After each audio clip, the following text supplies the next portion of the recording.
And this is her happiest song from the album Hard-Hitting Songs for Hard-Hit People, which is, I think, one of the best album titles of all time. It's called They Ain't Gonna Keep Us Down.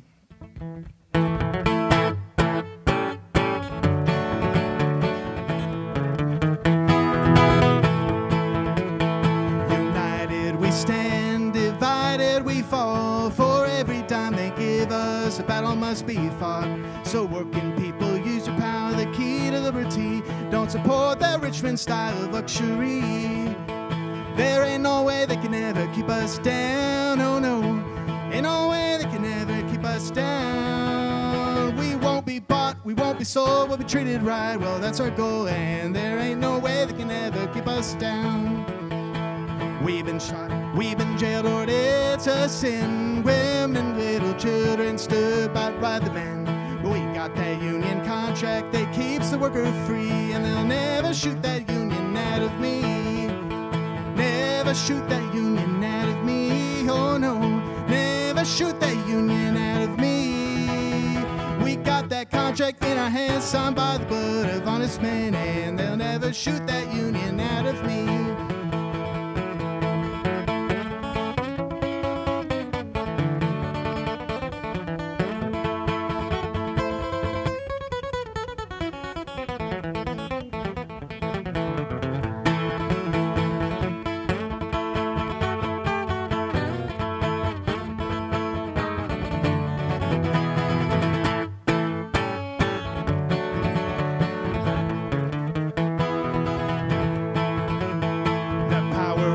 Rolling, rolling right along, and the government keeps it going, going strong. So working people, get your help from your own kind. Your welfare ain't on the rich man's mind.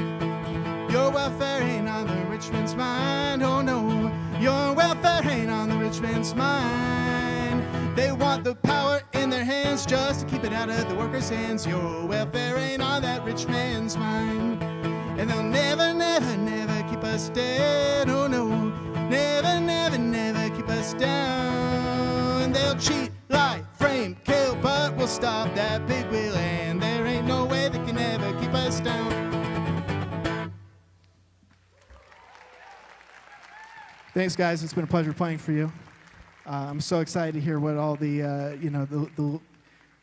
the leaders that we have speaking for coming up next. I know a lot of them personally, and I'm really excited to hear what they have to say. Thank you.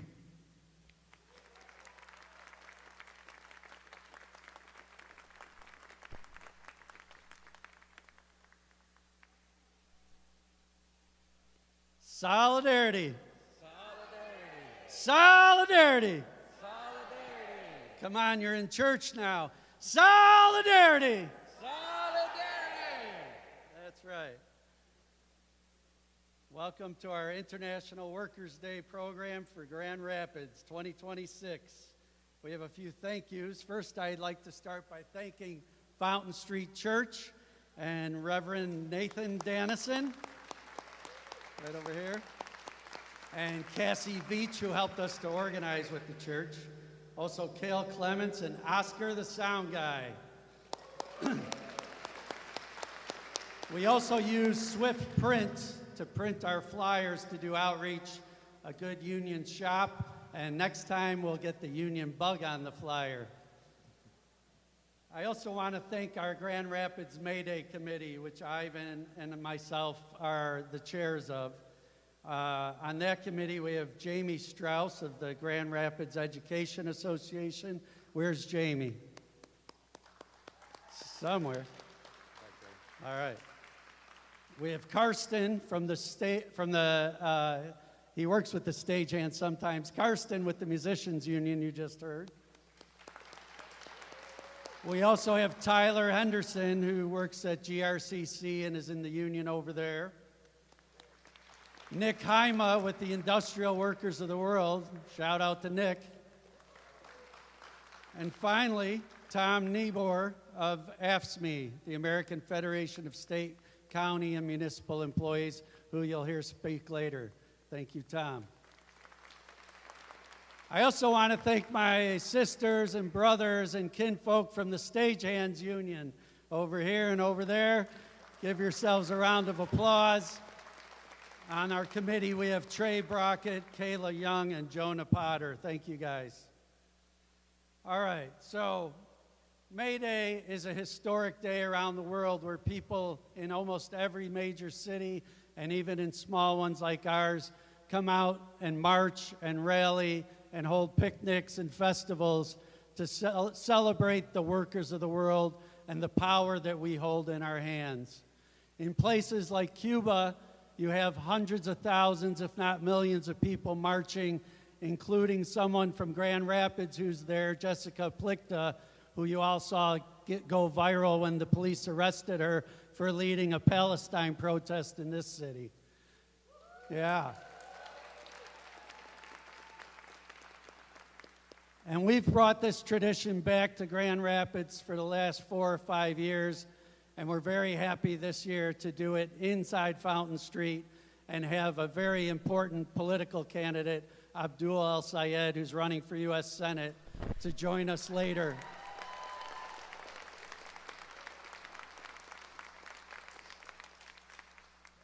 So the Haymarket Martyrs died for us. They died for the working class in Chicago back in the 1880s.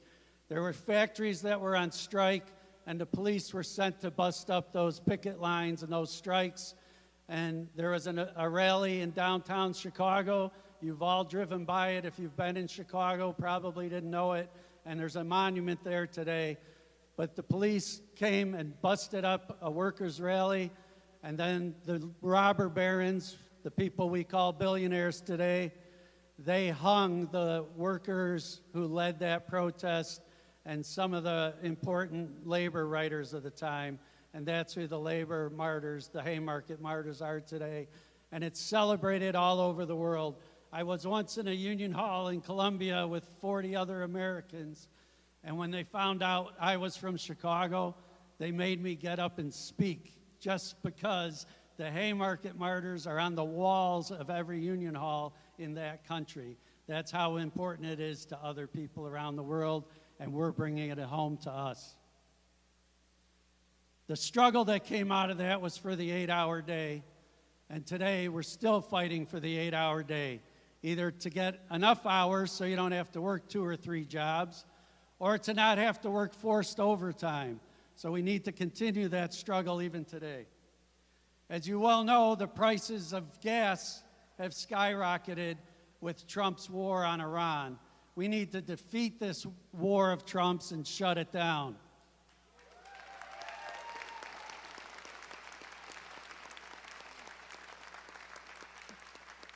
You're going to see the price of food creep up pretty quickly here. Maybe it's not creeping, maybe it's moving fast, as well as rent and health care. And there's only one way that we're going to stop this, and that's by organizing bigger and bigger rallies like the No Kings rallies to take Trump down.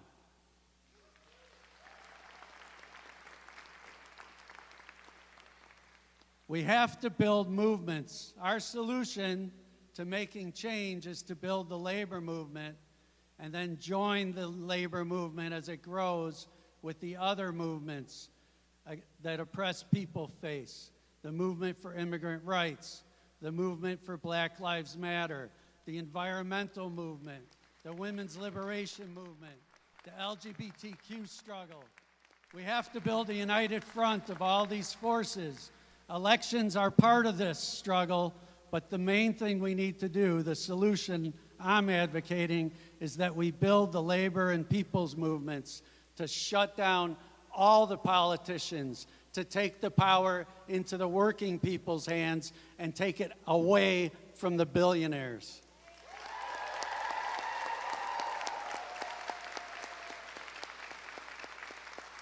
And we have good examples of that. Not just the George Floyd movement, where 25 million people participated in marches around the country, including in big cities and small towns. But more recently, we have the movement against ICE. We shut ICE down. That's right. It began with the movement in LA, where people took to the streets immediately holding marches. Then Trump sent National Guard troops into D.C., where they still are on the streets, and there's still people going out every week to protest the presence of the National Guard troops. It moved to Portland, where there's an ICE detention center that the city council, even with progressive politicians on it, refuses to shut down the ICE detention center. They could vote it out of existence through their city council, but the movement has to build up strong enough to force the politicians' hands.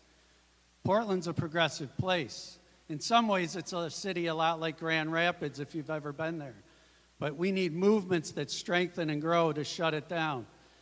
Finally, Trump moved to Minneapolis. Well, he was met with great resistance.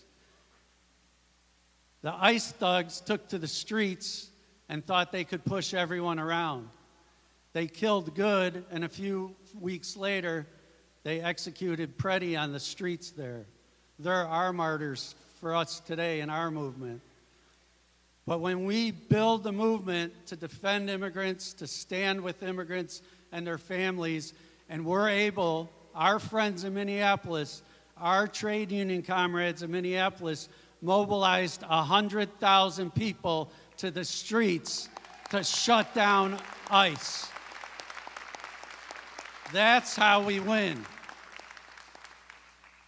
We want a different democracy than what the politicians think they can buy and sell. We want a participatory democracy that we build together and demand and expand the rights for all people and get rid of the oppressions they face today. We need politicians who are not bought and sold. And there's other countries that have electoral systems and protagonistic democracies where this happens, where money doesn't decide who's in office, but people's power decides. So I'm going to close out and have Ivan talk to you, but I just want to say, you know, the Republicans hate us. Yeah, surprise, I know. And you know what? We can defeat them. The Democrats, I always say to our union meetings, they like to break our hearts. They come and talk nice to us, they make promises, and then they don't deliver on what we ask for. But if we can build a strong movement, go back to the days of the mega marches in 2006 when immigrant rights really became forward on the agenda. If we can build the type of movement like the Black Lives Matter movement and build organizations in the wake of that that continue to struggle like some of the people you'll hear today, we can win, and we can get Trump out. Get Trump out. Get Trump out. Get Trump out. Get Trump out. Get Trump out. Thank you.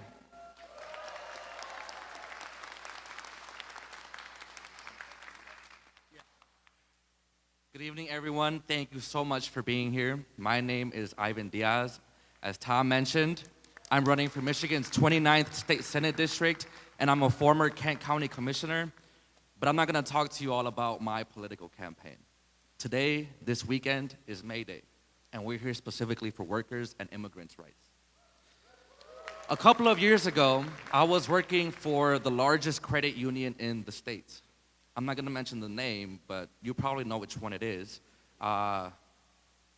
So that's all I'll say about that. I was working there for years as a loan officer. I worked my way up from being a teller to being a loan officer, working with people's finances, opening bank accounts, going through the credit card applications, their personal loan applications. I worked there for years. And over time, I started noticing certain things that didn't sit quite right with me. I noticed that we didn't have materials in other languages for people to read and understand. Even though I worked at the branch on, there's a clue, I guess, on division between 44th Street and 36th Street, which is the most diverse branch in the area.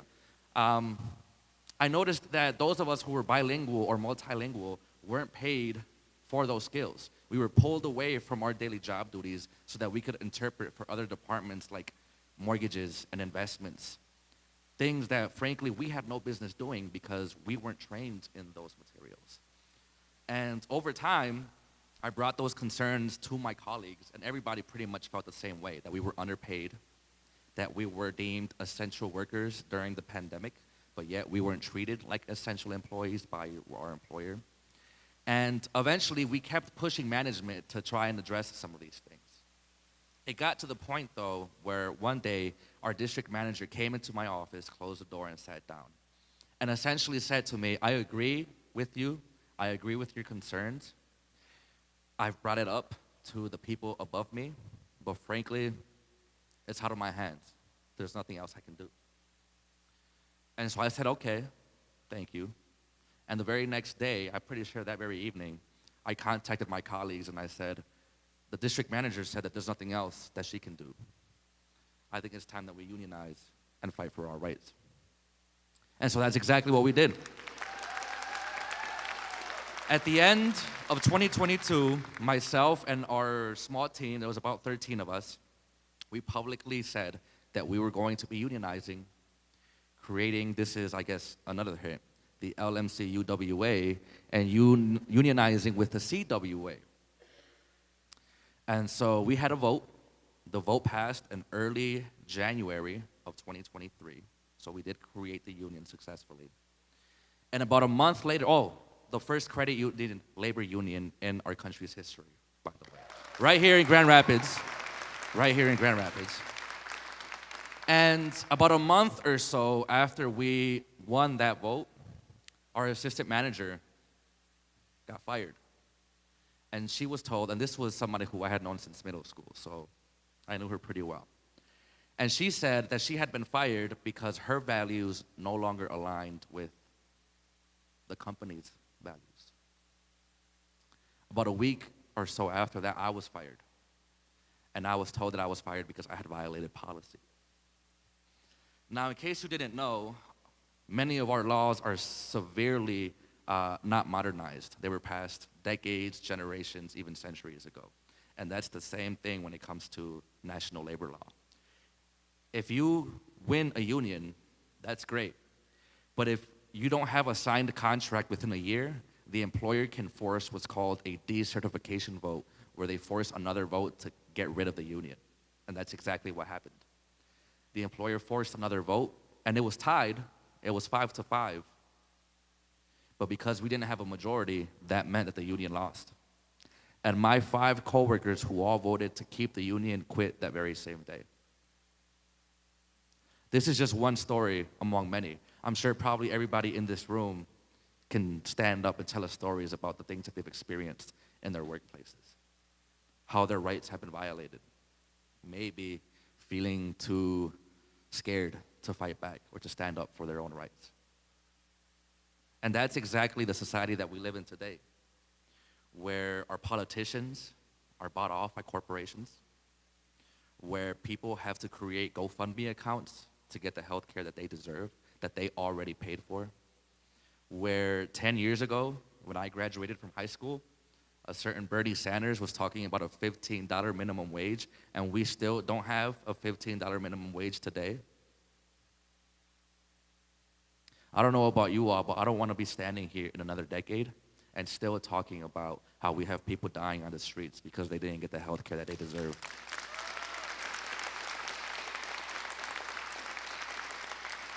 So again, this weekend, we're talking about workers and immigrants' rights. And we know that immigrants are, if we think about it, probably the community that is least protected in our society. Because people from various communities, as long as you're a citizen, you have access to a lot of resources. But if you're an immigrant, if you're an asylum seeker, you're out of luck. And it's those very same people, those immigrants' communities, who are essential to the survival of our country. They pick the food that we eat. They oftentimes work in healthcare, taking care of our elders and our kids. But immigrants, the immigrant story isn't just about the work that they do, because that's often where the conversation remains. And while that's important, immigrants' rights are important because they're human rights. And when any of our rights are under attack, we're all under attack.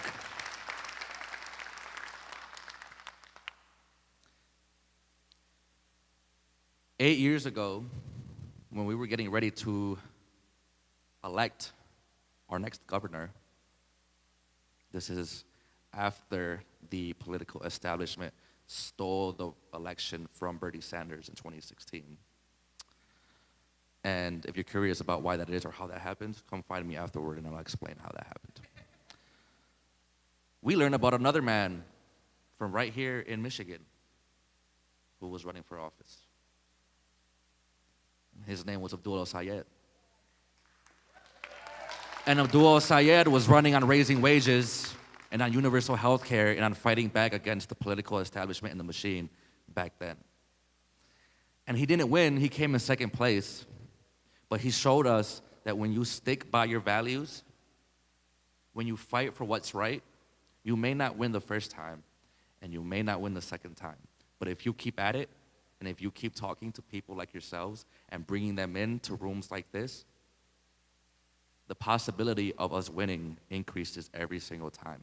To the point where, I'm about to end, but very quickly, raise your hand if you were at the Michigan Democratic Party convention a couple weekends ago. If y'all weren't there, the reception that Abdul received in that room raised my hopes to really believe that this year, our next United States Senator is going to be a senator that believes and fights for Medicare for all, that fights against needless wars and genocide, and who is going to fight for the people in this room, not the DeVos and Van Andels who have their names all over the buildings around the city. So thank you all for being here. And we'll be passing it to Tom to talk about who's next. Thank you. Thank you. Next, we'd like to welcome up the representatives from the Grand Rapids Education Association, Noemi Tobar Arellano, a longtime union representative and newly retired. Congratulations.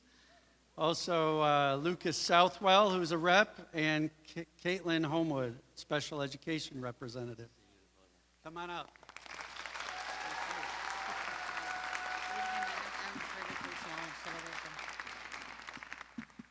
Good evening. It's an honor to be here. It's an honor to have been invited. I stand here as a proud daughter of a migrant worker, Felipe Tovar, a true hero. He was my hero. I called him my teddy bear. And I'm here because of him. The times in which we are living have affected me in a very personal way. As a public school teacher, I witnessed the devastation caused by current policies. You know which ones I'm talking about. My students' families have been torn apart by ICE. In September of 2025, I was startled by the cries of one of my students as she arrived to school. Her father had been detained the night before. She kept on saying, "He was going to work and the men took him." This moment lit a fire inside of me, and I reached out to my union, the GREA, which fully funded a program to bring comfort to these students that have been affected by ICE. Each student got a bag and all comfort things, a warm blanket, stress toys, a $20 gift card to Meijer so they could buy themselves some pajamas. Pajamas are a luxury for a lot of people. That's why I hate pajama day at school, because I know, people struggle with that. It's just a small way that I found that students could get comfort. Another family in my school had their single mother detained and sent to the facility in northern Michigan, and she had 3 children under 4th grade age. So she had a pre-kindergartner, a kindergartner, and a 4th grade student. Her sister, who's also a single parent, had 2 children, went from 2 kids to 5 kids overnight. So she was sleeping on the floor so the kids could sleep in beds. This is what ICE has been doing to our students. So when I heard those cries, I told myself, I hate this country. This country is causing so much trauma. So the trauma is caused to the student, the families, but also the teachers, the principals. I mean, our school was like, we were in mourning, and everybody, was trying to find resources. There's not a lot of resources out there. ICE Rapid Response did help the first family.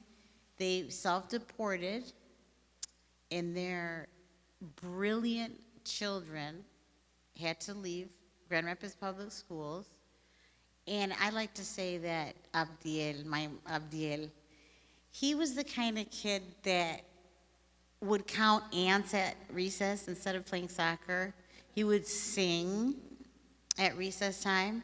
He would show up to school in a 3-piece suit on any given day, just to, his church clothes. And I believe that he probably could have cured cancer, but instead, they're back in Guatemala. They were having a very difficult time getting them in school there because they didn't have the proper documentation.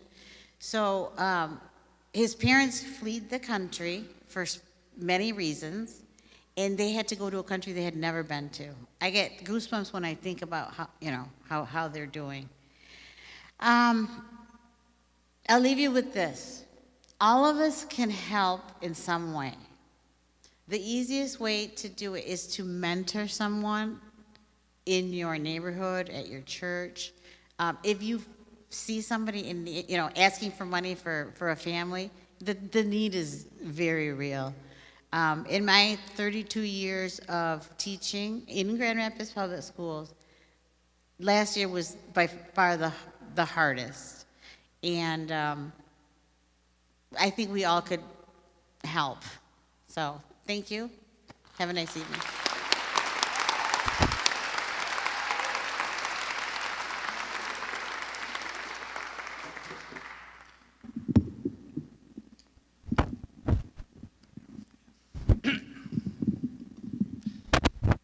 As you guys have heard tonight, we live in horrific times.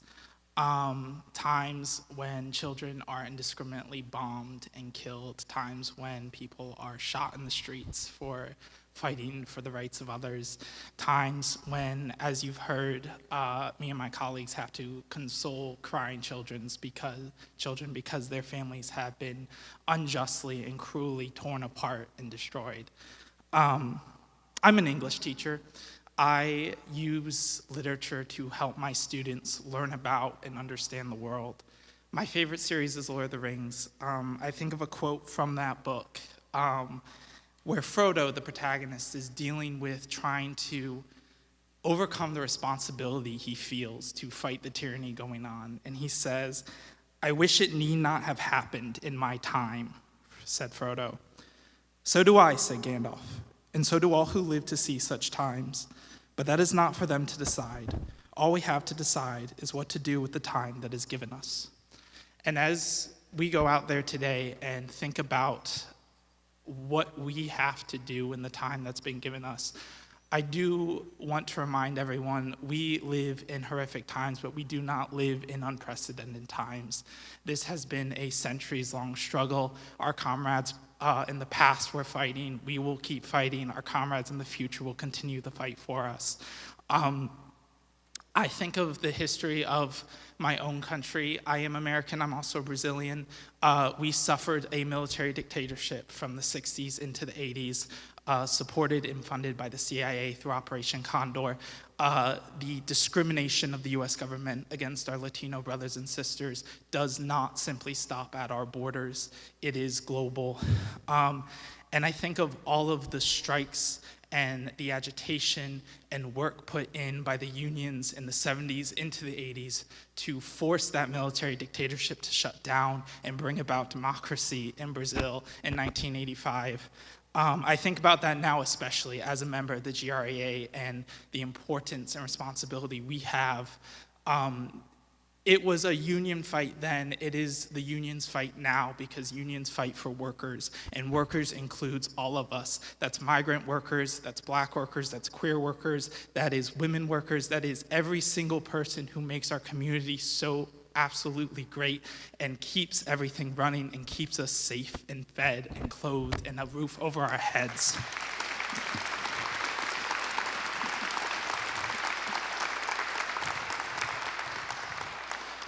We often parrot a very common phrase at the GREA, right? It takes a village. It takes a village to raise a child. I would extend that, right? It takes a village to raise a child. It takes a village to defend a community. It takes a village to feed, to home, and to clothe. It takes a village to resist fascism.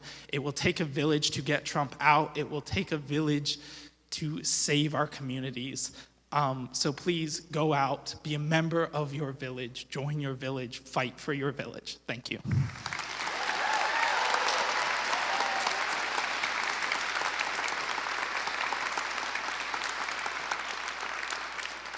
Hi, everyone. My name is Kate Homewood. I'm also a member of the GREA. I work for Grand Rapids Public Schools at Buchanan Elementary. I am in love with that school and that community, and just like Noemi and Luke have both mentioned, a lot of the students at my school have also been greatly impacted by ICE. We've had families self-deporting. One of my, I know we're not supposed to have favorites, but one of my favorite little students, fourth grader, she works so hard and is so bright. Her dad was taken while he was grilling her birthday dinner in their backyard. And she came to school, not the next day, but the following day, because she didn't want to fall behind. So those are just the kinds of amazing students we have in our schools here in Grand Rapids. I'm also here to speak about our schools, our contract, a petition that our union is trying to get signatures on right now. And I want to tell you guys why it matters, especially for immigrant families.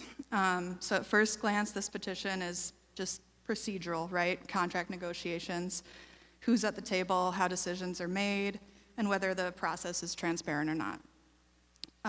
But as we look more closely, it's really about something deeper, which is who gets a voice in shaping our schools. And that question matters a great deal to anyone who is part of a school community. So in many school systems, immigrant families already face barriers to participation, including language differences, unfamiliarity with how school governance works, and limited access to information that can make it harder to engage as is. So when important decisions like bargaining units contracts are made behind closed doors, those barriers become even stronger. This petition calls for transparency, and it says that families should not be left guessing about their child's education, and that the community deserves to understand how decisions are being made. So that alone is significant. Because when information is hidden or hard to access, most families are excluded, and often those who are excluded are the ones who are newest to our systems.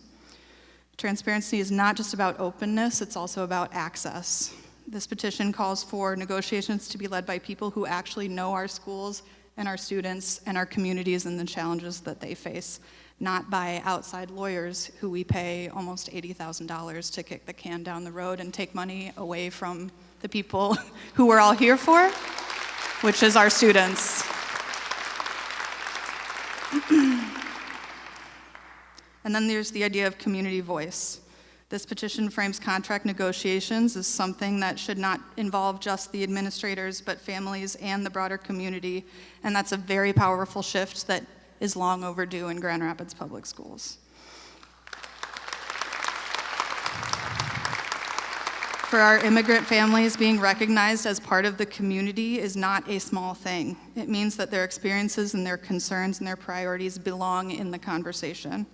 So now it's important to be clear, this petition does not guarantee specific outcomes. It doesn't promise more ESL teachers or interpreters or translation services or new programs. Those are separate decisions. But what it does do is create the conditions where those needs can actually be raised and considered. Because when negotiations are transparent, families can follow what's happening. When local voices are centered, lived experiences matter more. And when the community is included, more perspectives are brought to the table, and that is how change starts. This is about making sure that our schools and the decisions behind them belong to the entire community. Thank you.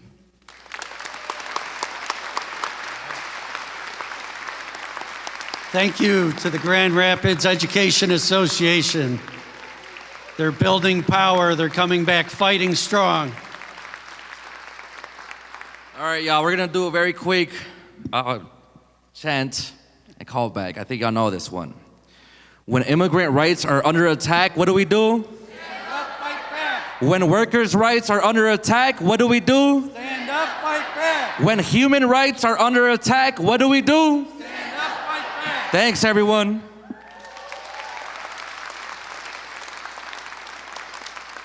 Again, this is Yvonne Diaz, Michigan Senate District 29 candidate, and I'm Tom Burke with the Stagehands Union, Local 26. Next, we'd like to invite Eduardo Montiel of the Grand Rapids Alliance Against Racist and Political Repression, and he'll be introducing a special guest.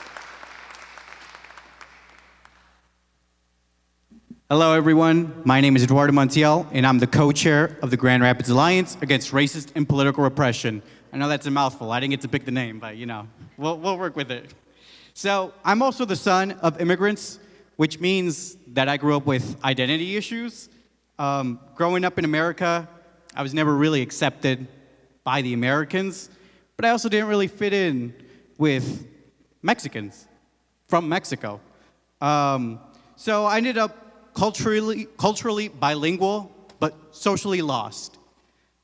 However, being part of both worlds meant that I witnessed the second-class treatment of those who were not white, those who were deprived of the opportunity for a decent life, and the people who would reinforce this injustice were the police. This truth became clear to me in my adulthood when I tried to go off on my own, independent from my family, becoming an adult. In a community filled with injustice, I felt alone until I came across GRARPR, Grand Rapids Alliance. There was an organization dedicated to action, an organization who refused to wait for elected officials, Republican or Democrat, to sort things out and slow down the progress. A grassroots organization comprised entirely of working-class individuals such as myself. Here in Grand Rapids, this organization is dedicated to realizing the demand for community control of the police. This means an elected board of civilians who oversees and controls every aspect of policing, including the hiring and firing.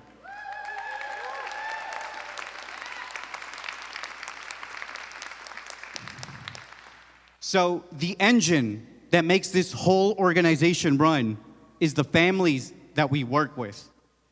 The families who are directly impacted by police violence, who have been brutalized or have even lost loved ones to the police.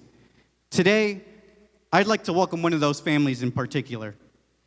Andrika Cage, a working mother who lost her son, Samuel Sterling, to Michigan State Police. After more than 2 years, she's still waiting for justice to be served.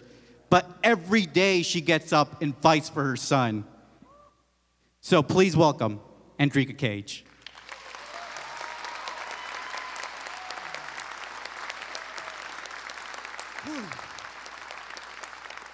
Well, today I'm Andrika Cage. I'm Samuel Sterling's mom. I am the young black boy that passed away at the age of 25, that Officer Brian Keeley took his SUV and cut my son in half at Burger King. Since he's been gone, I've been fighting for 2 years. We went from the state that we were gonna get him convicted in the state, and the federal came up under the state and took him and gave the officer immunity.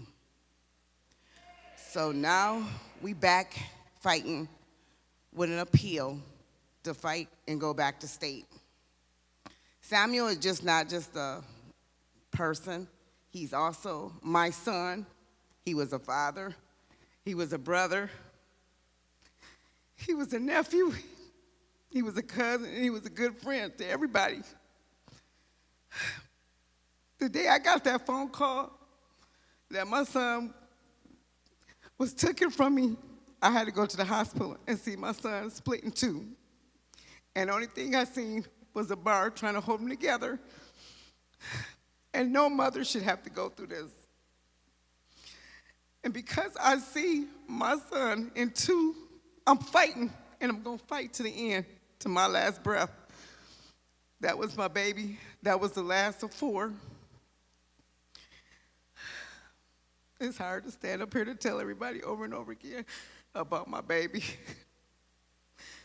Because when he was first born, he was premature, and he couldn't come home for 2 weeks. So the same way I seen him with all those things on his face, it's the same way he went out with all those things on his face. And I don't know what to tell anybody anymore. I just know my baby gone. He left 2 boys behind. He lost his daughter at the age of 10 days that he had to bury himself. So the cycle has not changed. He buried his daughter, and I had to bury my son. So I'm asking everybody, please help me in prayer, because that's the most anybody can do, because I have a God that I know is fighting for me. So if you see me out there fighting, stand out there with me, because that's what I'm doing. And these people behind me is helping me stand. And I'm grateful for every last one of them that's standing out there with me. Once again, my son's name is Samuel Sterling, and my name is Andrika Cage.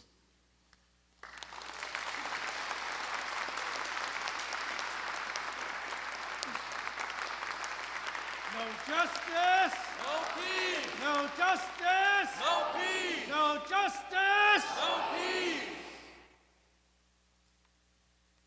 Just one more story about why it's important for us to stand up and fight. Because while it may not be us or our family, if it happens to other people, it can happen to us.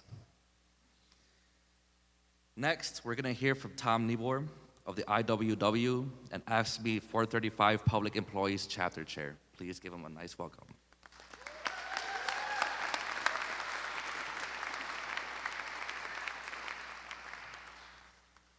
I'm going to try to not drop the mic here. There we go.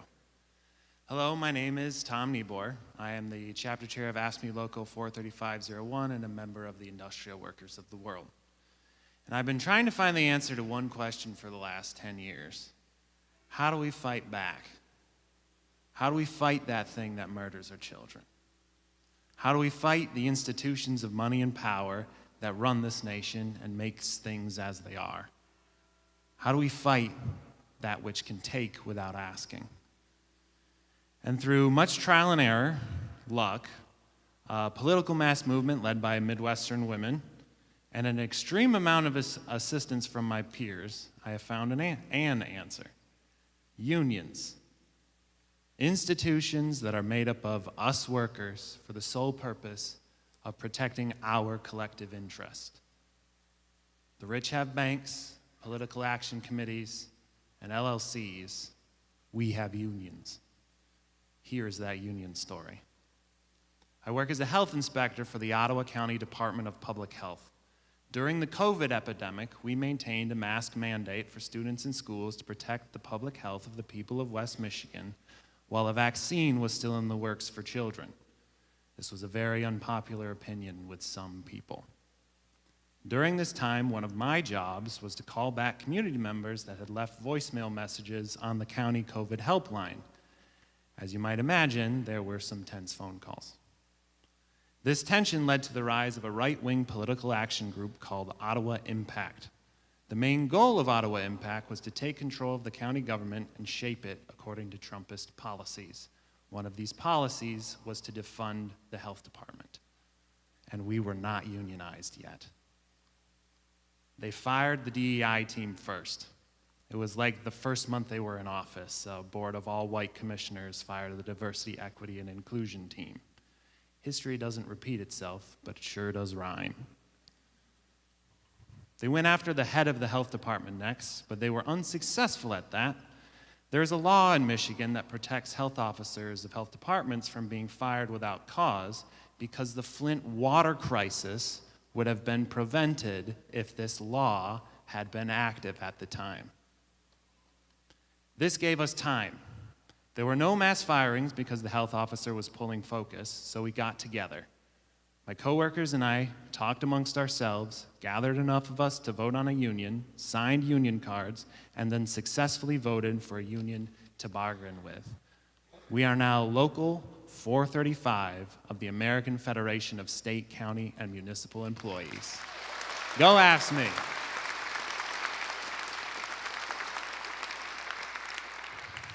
And just in time, too.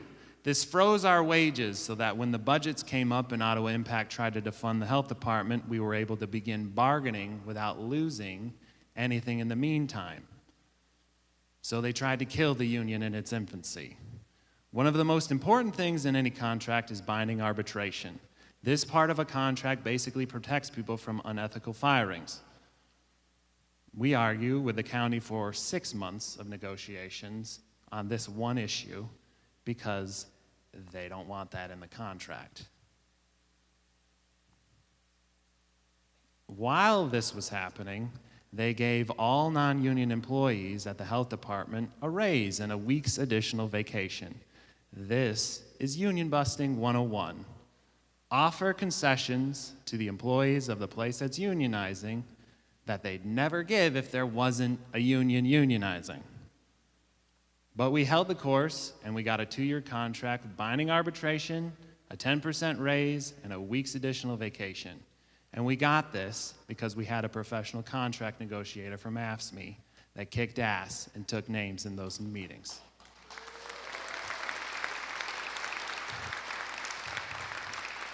And then, a mass movement of people of Ottawa County voted out 3 of the Ottawa Impact members of office, and they lost their majority on the board.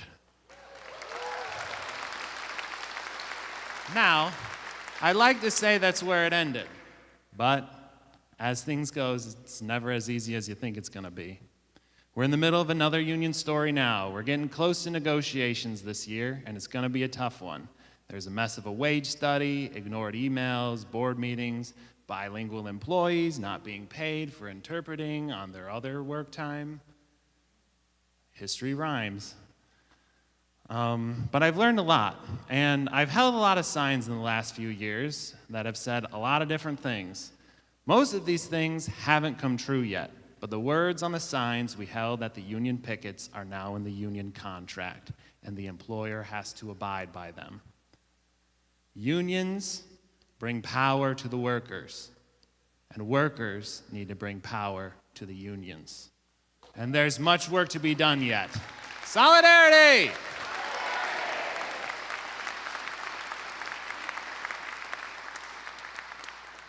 As we can see, when workers organize, there's nothing that they can't fight against. Next, I'd love to introduce my friend, community leader, activist, and candidate for Michigan's 80th House District. Please welcome Lily Chang Schulting.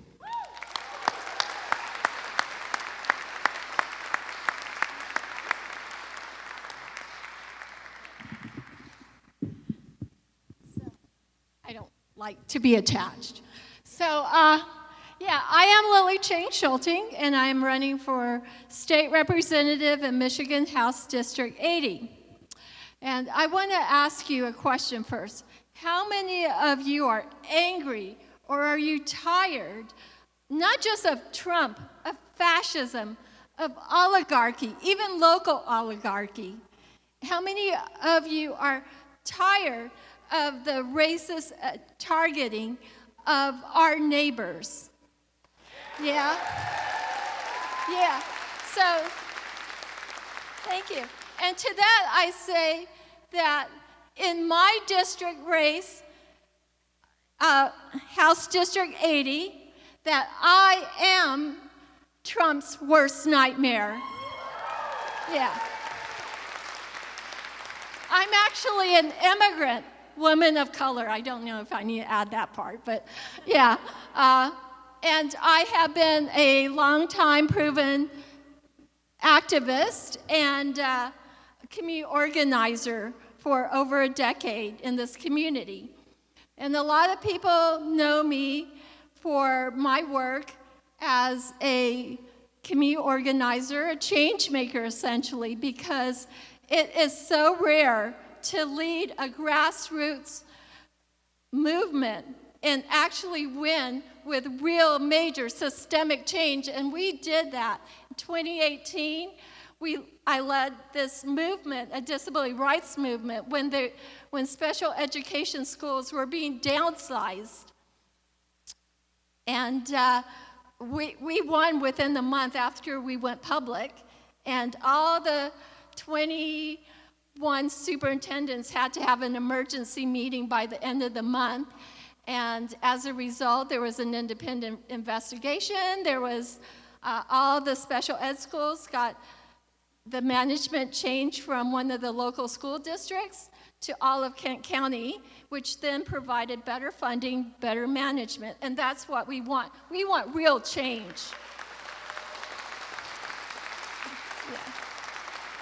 Yeah. And so in the process, I think one thing we need of all our leaders in all of the different areas is bravery. It was not easy. I mean, what people don't know is when you take on the top power structure, they're going to come at you with everything you have. I mean, to this very day, in politics, I still have the highest power structure coming after me. And but, you know, it's something we do. It shows who we are. We will fight for the people. We will fight for those who are the most vulnerable. And it doesn't matter. It doesn't matter if the higher power structure took my son, who previously had 20 hours of summer school. And by the way, he's 21 and still nonverbal and autistic. And they completely deny him all his summer school hours in the summer of 2018. But because we won, by 2019 it was restored. And that's one way of attacking me. There's others, obviously, that I will not share. But, you know, that's what we need, is we need leaders in all areas who are profiles in courage. When the top power structure comes and attacks you, that can you stand strong? So I never share any of my stories with my husband, so don't tell him all this stuff because he would like make me stay home or something. But that is one way of accomplishing change. And here's another way, and it's far more important. Well, it's not more important, but it's crucial. I know a lot of people say, oh, let's not get involved in elections and candidates. That's exactly what you have to do. Because a Democratic primary is when you get to choose the most progressive candidates, but the candidates who are truly brave for the people. And you cannot shy away from that. I mean, you have to step up, because if you don't step up for the candidates that put their lives on the line, then nobody will be helping. And by the way, when we step up we're not just saying that we're going to step up. Hopefully we have a track record of stepping up, and that's what we will do in the Democratic primary. So it's so important for you to get involved. You know, I am running in a Democratic primary against 2 status quo candidates. And what does that mean? I don't think they will accomplish change. They don't have a track record of accomplishing change, but we will. And same with Ivan Diaz, and same with Abdul, who you will hear from. So this is why it's important. So do you know when the Democratic primary is? August 4th. Yes, and then when does absentee ballots come out?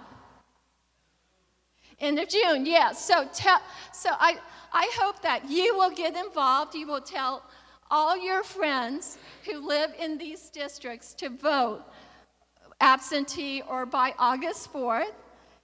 And yeah, and that's how we will accomplish change together. Thank you.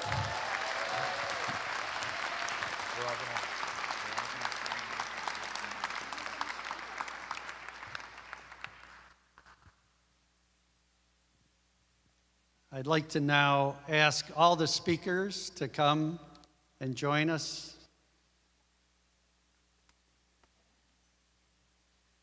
Where's my teachers? You know, I used to be a school custodian, right? Yep.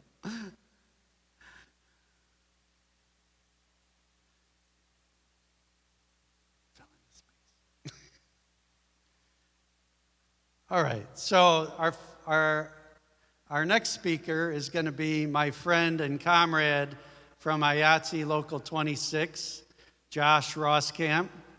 Josh is our business agent.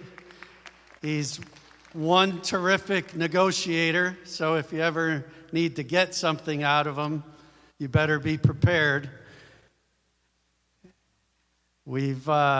We've done really great things with the Stagehands Union since Josh has been the business agent.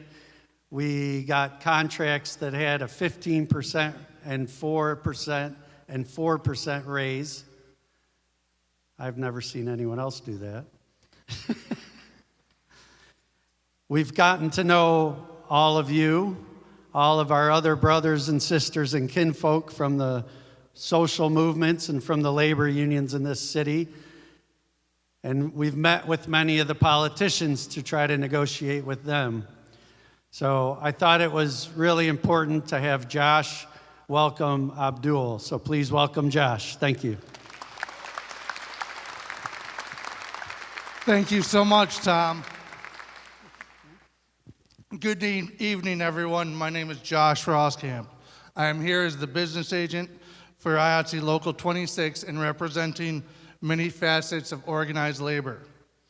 We have watched the boss do all kinds of things to pit oppressed peoples and workers against each other when we are on the same team. However, we fight each other when we need to work together to raise each other to the tables where the food is at, not just fighting each other for the crumbs where the food is prepared. Also, it's way past time we work with politicians who have bold plans to create living wages,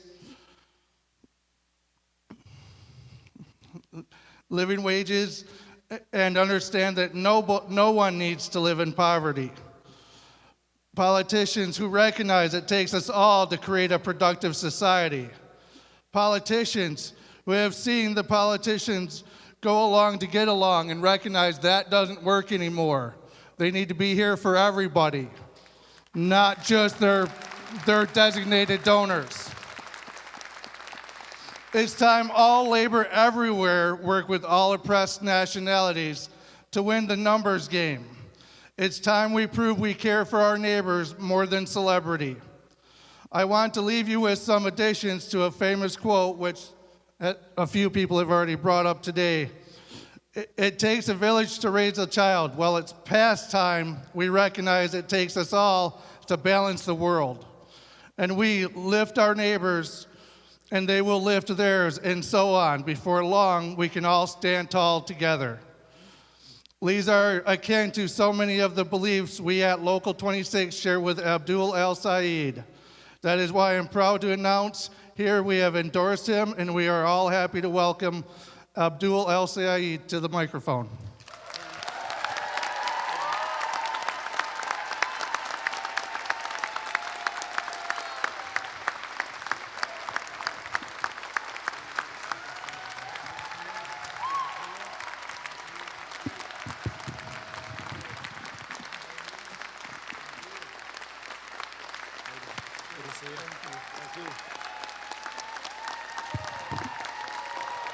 All right, good evening, Grand Rapids.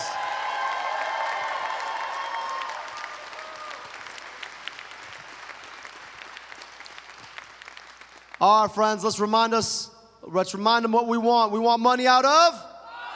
Money in your? Medicare for? Let's make sure everybody hears it. Money out of? Money in your? Medicare for?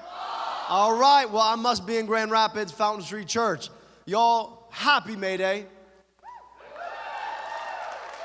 I want to reflect a moment on what May Day is all about. It's about recognizing that the only thing we have is each other. That solidarity is what allows all of us who stare at the wrong end of a system of injustice, be it because of the circumstances of our labor, the color of our skin, where we grew up, who we love, how we identify, our gender. That solidarity together is how we fight for the things we need and deserve. And on this May Day, we need to talk about what it looks like to build together. Whether we're talking about big cities like Detroit and Grand Rapids, small towns, places like Escanaba or Three Rivers, places all over, up and down the state, people coming together to build what we need and deserve. This May Day is about reminding us that a better world is possible if we're willing to grab hands and go get it together.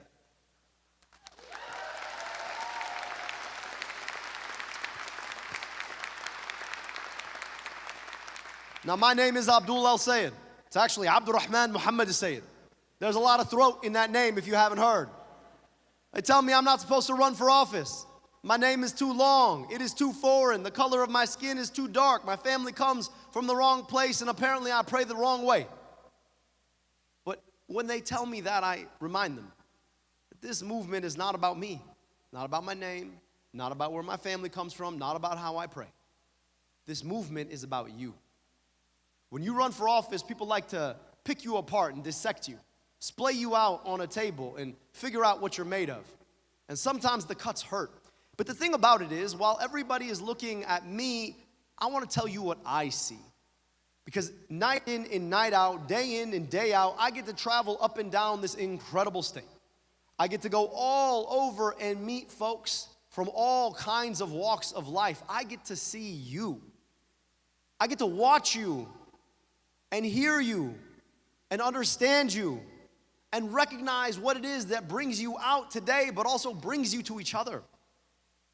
And what I tell you is I see in front of me a beautiful cornucopia that makes this state what it is. People coming together not despite, but because of their differences. Recognizing that the completeness we seek, we can't seek in ourselves alone, but we seek it in each other. That when one person in this state goes without the housing they need, it's a function of a far larger problem, and it's going to be all of us working together to get housing for all of us. That when one of us is unfairly automated out or offshored out of a job, that is a challenge that all together, and it is the dignity of a job that brings us together to fight for the jobs that all of us need and deserve.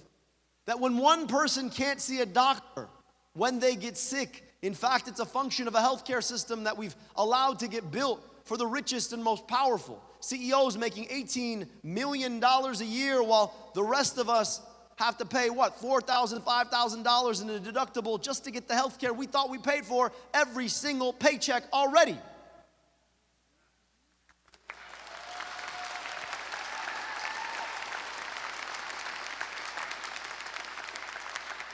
And that if any of us can't see a doctor, that means all of us are less healthy for it. I see folks from all walks of life who recognize that while some of us may be at higher risk because of the illegal activities of ICE, that actually all of us are less safe because of the illegal activities of ICE. Because ICE is not about immigration.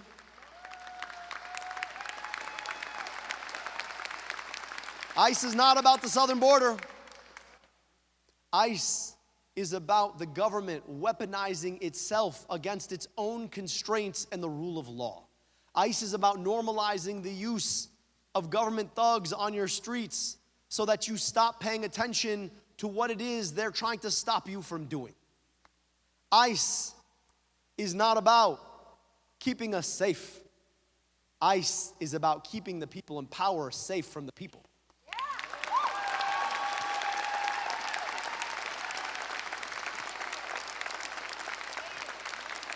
And when I look out, I see people who send their kids to schools that could be so much better. I see people struggling for the health care they need and deserve. I see folks who deserve to earn a living wage for a hard day's work. And I see people who paid their taxes only to have their government misappropriate those tax dollars to backstop apartheid or genocide or war we should not be fighting.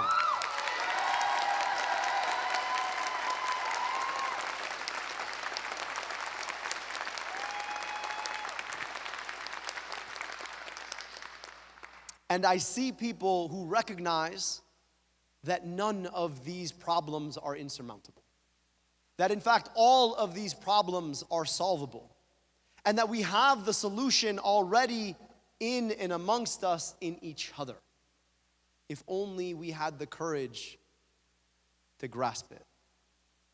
Now, when I set out to run for office, I remember the first time I was 32, never run for office in my whole life.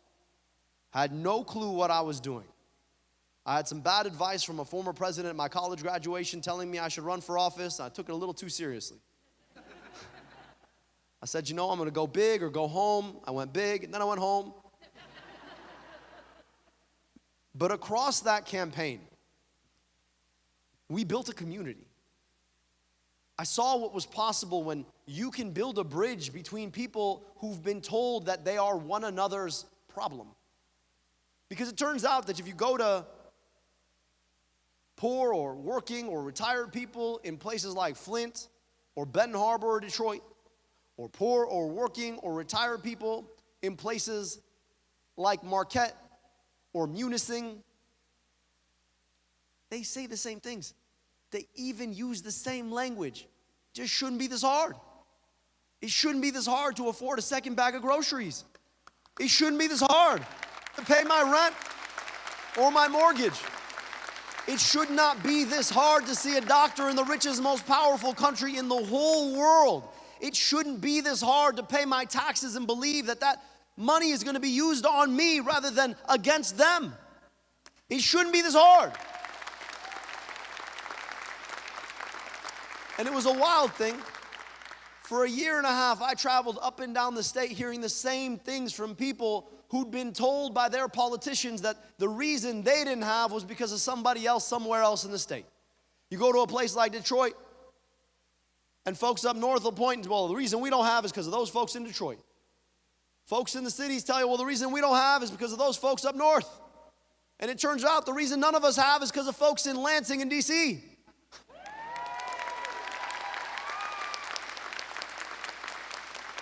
So for 18 months, I got this incredible opportunity to move up and down my state, to get to see all of you in your own communities, to listen to the words that you shared. And I got to tell you, I didn't study to be a politician. That was not part of my life's plan. I wanted to be a doctor. And there's something beautiful about medicine that is the greatest gift that people give you, is the gift of their vulnerability with the belief that you could do something about it.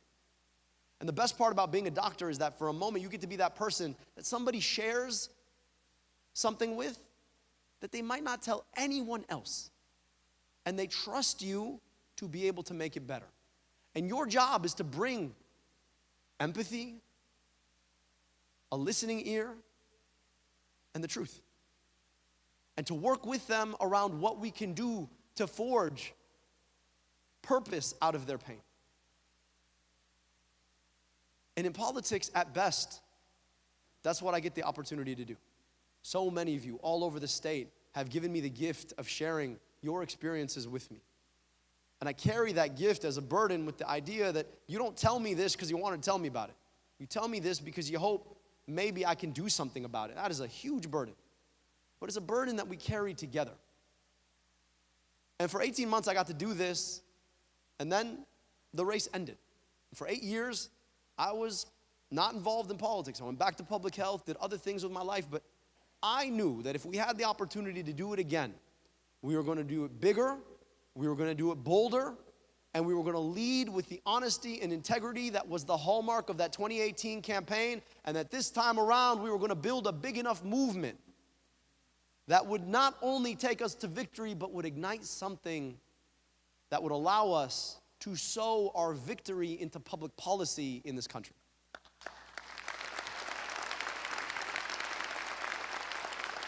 Now, a year into this campaign, I've had the privilege of traveling this state once more, and there's something crazy about this. When I ran last time, I said this thing I don't think people were quite ready for, and that's that Donald Trump is not himself the disease of our politics. Donald Trump is just the worst symptom of the disease of our politics. That the disease is the system that allows big corporations, billionaires, special interests to buy and sell politicians in ways that leave them rigging the system against us. We pay more for the stuff we gotta buy, get paid less for the work we do, and watch our money get misappropriated abroad rather than spent here on our own kids. And 8 years on, those problems have just gotten more acute. The frustrations have gotten more intense. The pain is all the more real. We're living in a moment in which it is difficult to afford high past anything. You fill up your gas for $5 a gallon because your tax dollars got used in a war that didn't need to be fought.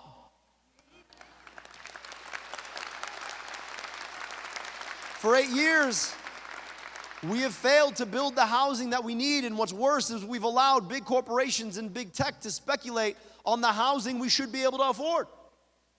We've watched as big corporations have throttled each other up in a game of monopoly in a way that has been about helping them to control every single market that they're a part of. We just watched an airline company shut down just 2 days ago. Why? Well, because it's getting harder to compete in an economy where there's only room for 2 or 3. That is true whether you're talking about an airline. That is true whether you're talking about the manufacturer of the phone that sits in your pocket. It is true whether you're talking about the carrier on that phone. It is true when you're talking about the meat you buy at the grocery store or what grocery store you can even go to. It is true when you think about where you can go and get health care in your own community. It is true in every part of our lives. And then they use big tech algorithms to argue that they're not colluding, even though those algorithms are colluding in the background just simply to ratchet our prices higher and higher. And what makes it even worse is that those same corporations realize that for the privilege of owning monopolies or oligopolies on our lives, being able to pick our pocket, all they gotta do is toss a couple $1,000s to each of the folks who are running for office, and they'll know that they'll never actually be regulated on. And here's the thing about it. We all know Republicans are playing that game, but what's so frustrating is that too many Democrats are playing that game too.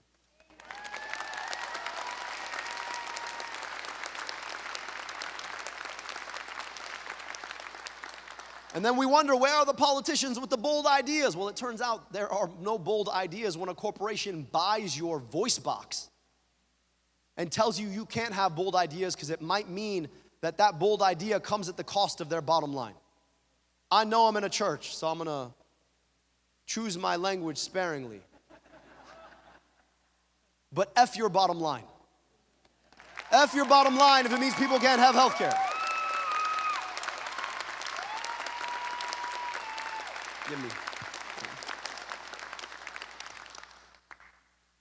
We have an opportunity to think differently. And in the year that I've been able to travel up and down the state, 90 different cities that I've had the privilege of visiting, 350 public events. When your name's Abdul, you go everywhere, you talk to everybody. I've gotten to see folks in their living rooms, in their VFW halls, in their churches. I've got to meet them and talk to them. I've got to see what it is that they want and they need. And now is a different time. It is a different time. People are tired of the status quo. They are tired of fighting not to lose rather than fighting to actually win. They are tired of being told what they cannot have by a corporation, and they should not fight for by the corporation's favorite politician. They are sick and tired of an economy that is built to squeeze them out, to render yet one more billion for an oligarch. They are tired of being told that the only value they have is as a dollar or a cent. They are sick and tired of knowing that they work harder to get less in the richest, most powerful country in the world, and then being told that this is the sum total of the American dream. We have an opportunity and a reminder this May Day that we are the solution to our problems. It is us building together, growing together, reaching arms together, clasping hands with somebody we may not know or even understand, recognizing that that person feels the same emotions when they look their kid in the eye. I gotta tell you, for me, it's personal. I got 2 little girls. The last time I ran, we gave birth to our first, my wife gave birth to our first. I was there for moral support. I played another role too, but.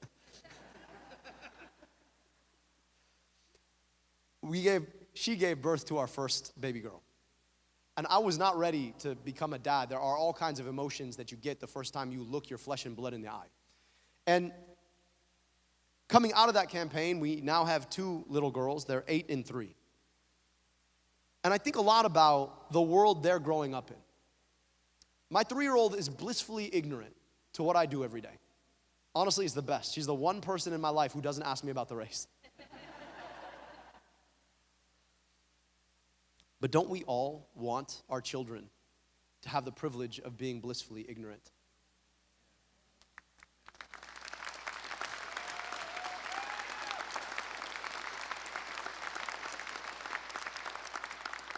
And in having my own kids, I found a part of my heart I didn't know existed. Because in looking at this other person who sits outside of me, I found all of my hopes and all of my fears in that person. And I know that's the feeling that everybody has when they look their kid or grandkid in the eye. I know that's the feeling we have when we look our loved ones in the eye. The question of not what's good for me, but what is befitting of you? With all your innocence and all your hope, what do you deserve in this world? And are you getting that? And it's that motivation that I think is the least common denominator of the human experience. And what it should teach you is that if all of us have that same set of emotions, that what would it look like for us? What would it feel like for us to build a politics centered around that? Rather than the greed of a big corporation or a billionaire, what would it look like to build a healthcare system centered on that note, that no matter what, if something were to happen to our loved one, we would want the best care for them? What would that health care system look like? I think it'd look like Medicare for all.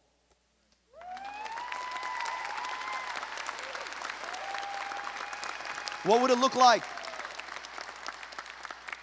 if even our families had been here for generations and generations? We understood what it might feel like for an immigrant mother to be separated from her children and have to ask, who's going to care for you now? What would our immigration system look like? I think it would mean we would probably abolish ICE.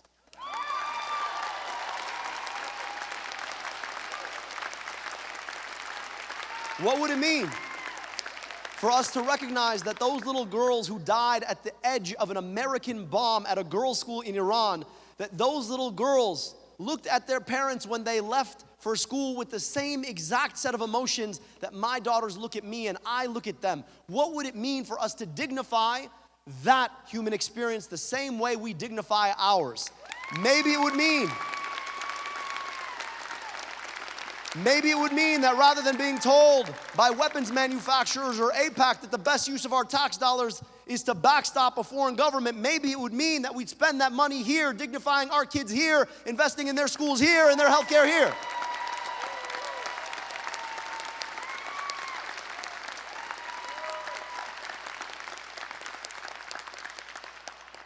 What would it mean if we saw our own children in the children of parents struggling just to make ends meet, working 2 jobs and going without the time that they want with those children because they have to provide the basic things those children need.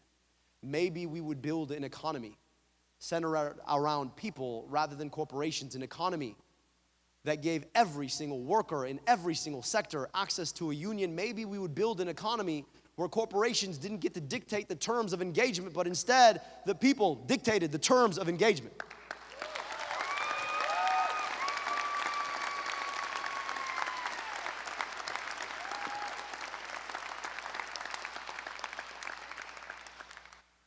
We can have those things. We really can, but we can't do it alone. We can only do it together. And I know I am an unlikely vessel for this message. I am not supposed to be here standing and running for office. I have the wrong name. I'm not supposed to be able to run for or win an election.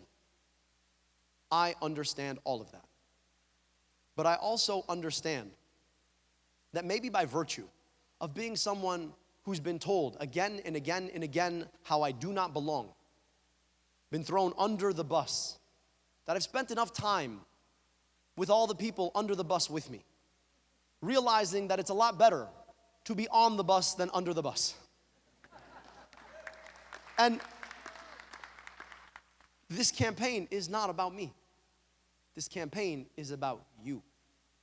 Because in room after room after room after room, across 350 places, all over this state, I've had the opportunity to look you in the eye, to understand what it is that you desire for yourself and your kids and your grandkids. And it is us centering that, building together around that, reaching across the divides they tell us we cannot breach around that, breaking down barriers of race and faith and ethnicity and socioeconomic status and sexual orientation and gender identity and geography to build together what we cannot have alone. That is the most important feature of our politics. That is what our democracy was intended to help us do in the first place. That is what politics should be about. And so I'm not asking for you to support me. I'm asking for you to support each other. And if this campaign has the opportunity to win, I am asking you, do not put me in a seat in DC and leave me there. I am asking you to continue to join forces together, because the real win is not about a Senate seat. It is about what we make that Senate seat do for the future that we want to build for each other and our kids and our grandkids. It is about building an America where every single person in this country gets the guaranteed health care that they need and deserve through Medicare for all. It is about building an America where instead of spending $185 billion on ICE to tear apart families, we are invested in our kids and their schools, in our homes, so we can bring families together. It is about building an economy where every single worker has the right to a union, where we finally tax billionaires their wealth, because guess what? You already won capitalism. Maybe the rest of us can get to play. It is about building schools that dignify our children's minds rather than decrepit buildings where we store them every single day without the future of an economy they actually can work in. It is about finally recognizing that in this country we have to take our democracy back from the corporations who try to tell us what we cannot have. It is about building together to bring ourselves back into that democracy. Now look, we got 3 months left. That's not a lot of time. But I also know this, it's not about how much time you have, it is about how much of yourself you are willing to put into your time, how much you are willing to put into one another. So leaving here today, my ask of you is simple. Build together with people who are unlikely allies. All you who are here on a Saturday night, God bless you, but most people don't come to churches on Saturday nights to listen to politicians. But you came. And you came for each other. And I know you know 5, 10 people who need housing, who need health care, whose kids need a good school, who are at risk because of ICE or a war we should not be fighting. I know you know those people. So I'm going to ask you tonight, reach out to them. Some of them may agree with you politically, some of them may not.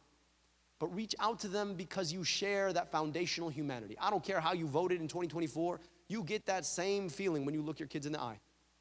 I think it is time for us, rather than to appeal to people about what was wrong in the past, about what could be good and right about the future. So reach out. Reach out with the hope of a future we could build together. Reach out with the optimism that what unites us is bigger than what divides us. Reach out with the recognition that we really can have nice things, but we can only do it together. And for every day from here until August 4th and again on November 3rd, I am asking you, put yourself in your time. Because all that we hope for, all that we deserve is on the line. And our kids will ask us what we did in this moment. History will ask us what we did in this moment. And I know I want to tell my kids and my grandkids that I got the opportunity to work alongside some of the best people I ever met, to build a future befitting of them, their kids, and all of our kids, and that you get to bear the fruit of that future. That future is worth fighting for, and friends, we're gonna fight that fight together. My name is Abdul El-Sayed. I am running for U.S. Senate. I hope I can earn your support. Thank you so much. Thank you.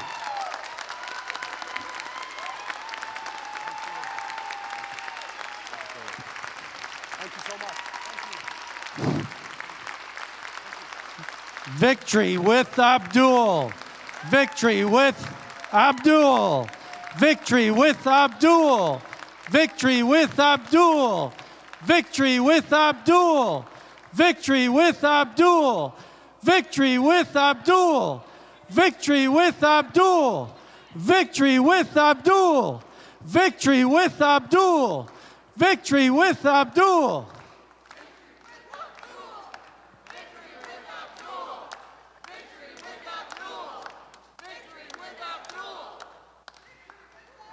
Thank you, everyone. We're going to have Karsten close out with the best labor song ever. So join us for the chorus. Thank you, everyone, for coming. Feel free to stay and sing your hearts out. There can be no power greater anywhere beneath the sun. Yet what force on earth is weaker than the feeble strength of one? But the union makes us strong. Solidarity forever. Solidarity forever. Solidarity forever. For the union makes us strong. Is there aught we hold in common with the greedy parasite who would lash us into serfdom and would crush us with his might? Is there anything left to us but to organize and fight? For the union makes us strong. Solidarity forever. Solidarity forever. Solidarity forever. The union makes us strong. All the world that's owned by idle drones is ours and ours alone. We have laid the wide foundations, built it skyward stone by stone.